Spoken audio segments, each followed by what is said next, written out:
রাতভর বৃষ্টিতে নোয়াখালীতে বেড়েছে বন্যার পানি। পরিস্থিতির সর্বশেষ খবর জানাতে এই মুহূর্তে নোয়াখালীর মাঝদিতে আছেন রিপোর্টার সাইফুল্লাহ কামরুল। সরাসরি যাচ্ছে তার কাছে। কামরুল,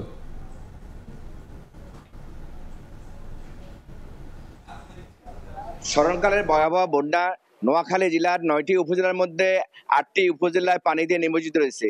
এই অঞ্চলের যে ক্ষয়ক্ষতি হয়েছে যা অবর্ণনীয়।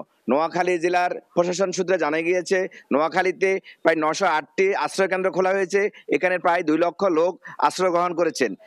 ইতিমধ্যে সরকারের ৩জন উপদেষ্টা এই নোয়াখালী সফর করেছেন। আজকে বিকালেও নোয়াখালীতে স্বরাষ্ট্র মন্ত্রণালয় বিষয়ে একজন উপদেষ্টা এই নোয়াখালীর বন্যা পরিস্থিতি সরজমিনে দেখার জন্য এবং ত্রাণ বিতরণের জন্য আসবেন। নোয়াখালী সর্বস্তরের ছাত্র সমাজ আজ বিকেলে সকাল ১০টা থেকে নোয়াখালী জেলা স্কুলে সর্বসাধারণ থেকে ত্রাণ সংগ্রহ করবে।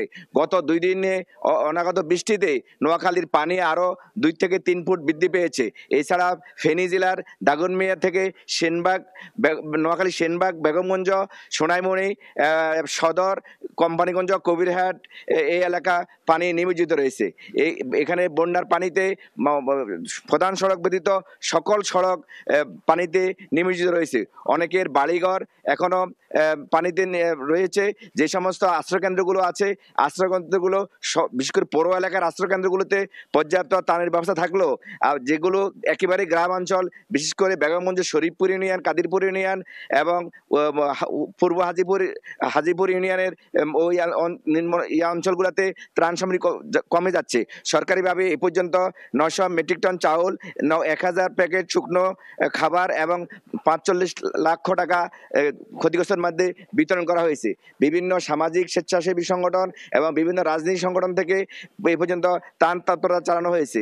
কিন্তু যে সমস্ত সংস্থাগুলো উদ্যোগে যে ত্রাণগুলো আসে সেটি পৌর এলাকাতে সাধারণ থাকা যায়। আমি এই মুহূর্তে যেখানে দাঁড়িয়ে আছি এটি নোয়াখালী জেলা প্রশাসকের কার্যালয়ের সামনে। একদিকে নোয়াখালী জেলা প্রশাসকের কার্যালয়, অপরদিকে নোয়াখালী সুপার মার্কেট। এটি জেলার অনেকটা উঁচু জায়গা, সেখানে প্রায় হাঁটু পরিমাণ পানি এখানে রয়েছে।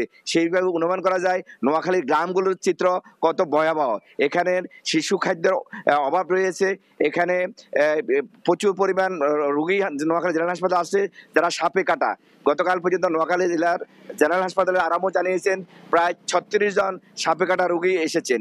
ইতিমধ্যে নোয়াখালীর প্রায় একটি শিশু সহ ৪ জন বন্যার পানিতে মৃত্যুবরণ করছেন এবং বিদ্যুতায়িত হয়ে নোয়াখালী চৌমুহনী পৌরসভার আলিপুর গ্রামের ২ জন মারা গিয়েছেন। নোয়াখালীতে যে পরিমাণ ত্রাণ প্রয়োজন আসলে সেই পরিমাণ ত্রাণ আসতেছে না, যার কারণে মানুষ অনেকটা ক্ষতিগ্রস্ত হয়েছে। নোয়াখালীর এই ভয়াবহ চিত্র উপলব্ধি করার জন্য সাধারণ মানুষদেরকে এগিয়ে আসার এখানকার মানুষ আহ্বান করছে।